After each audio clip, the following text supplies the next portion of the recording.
Hello, everyone. I know that this is probably one of the worst versions of TYT Sports that you will ever see. Unfortunately, I may have broken the lights in the studio, so I had to finagle my own little way of doing this. And here you have it. A horrible echo behind me. I'm actually watching the Switzerland-Czech Republic game on replay right now on NBC Sports Network. Free plug for them, though they probably don't need it from me. Anyways, let's talk about the Americans kicking the Russians' ass today. So the Russians basically are viewing this Olympics, and Vladimir Putin as well, that like, you know what? If we don't win gold in hockey, the games don't mean shit. It doesn't mean anything to any of us. This is our thing. This is our one shining moment. This is what we have to do. Alava Shalom, Luther Vandross. The Americans not only beat the Russians, but TJ Oshie has now made a name for himself outside of just the hockey world and basically the world as a whole. I'm going to get into TJ Oshie in a little bit, but there was some controversy. So it went to overtime and then it went to a shootout and TJ Oshie killed it. But leading up to, Pavel Datsyuk had 2 goals. One of his fine Russian teammates basically put the Russians ahead on one of the worst, most bogus flaws in the rules that I personally have ever seen as an objective viewer of the game. Objective. So here's basically what happened. With about 5 minutes left, the Russians scored, but prior to, Jonathan Quick was moving from his right post to his left post, and he unfortunately, not intentionally, knocked the post off of its moorings. That, in turn, had the Russians scored in turn, but then they reviewed it and they called it a no-goal. So I read USA Today and I read a few other outlets, and the Russian crowd is irate at this call.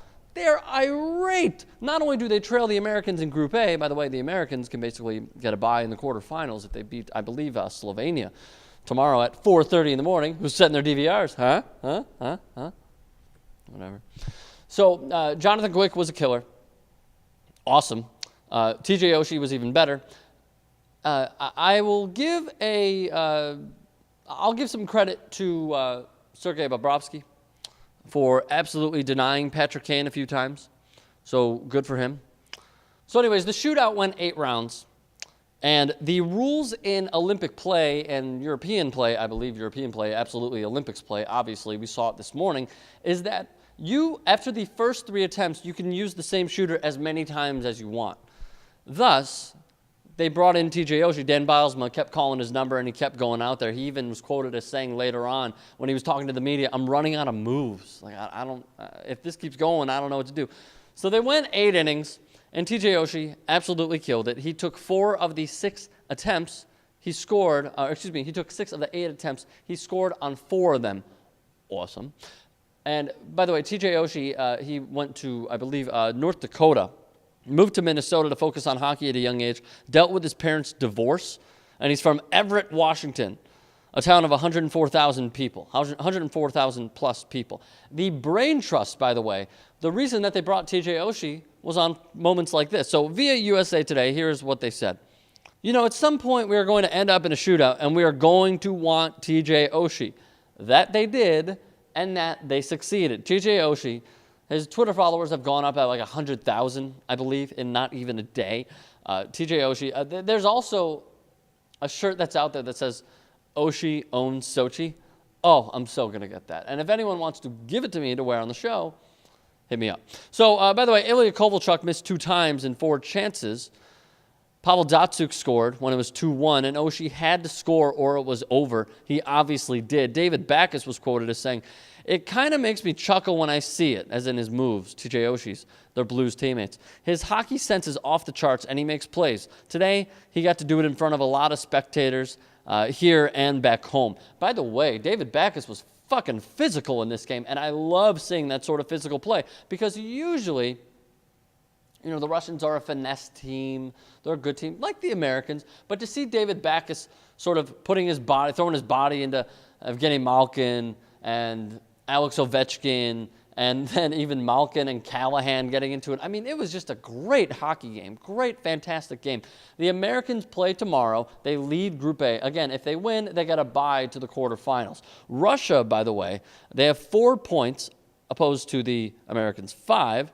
They play Slovakia, and they, by the way, once again, are expected to win gold. Slovenia, at least in the host country, and those people, 3 points. Their first ever Olympic win, by the way, was over Slovakia, so congratulations to them. And the Zdeno Charas, bottom of Group A with 0 points. Now, all of you chimed in on Twitter.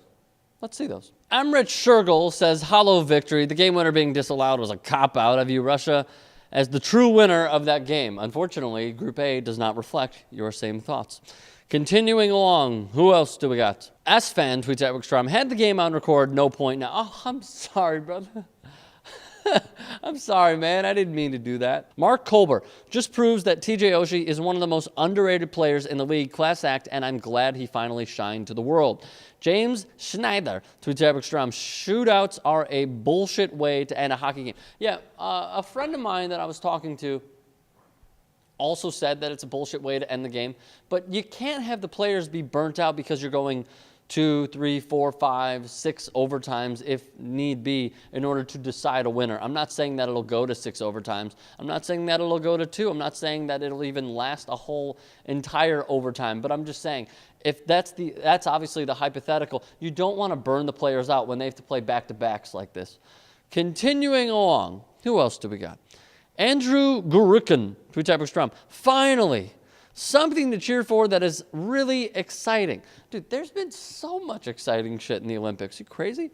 Who else do we got? JBD Games, tweet type Strum. Crazy performance by Oshie going 4 for 6 in a shootout on the biggest stage isn't easy, especially against a Vezina winner. Absolutely. And lastly, Evan F. tweet type Strum. It could have been worse. I don't exactly know what you mean when you say that, but elaborate in the comments. All of you guys, how can you get involved? Chime in the comments section below. And also do me a favor, subscribe to TYT Sports. I'll see you guys soon.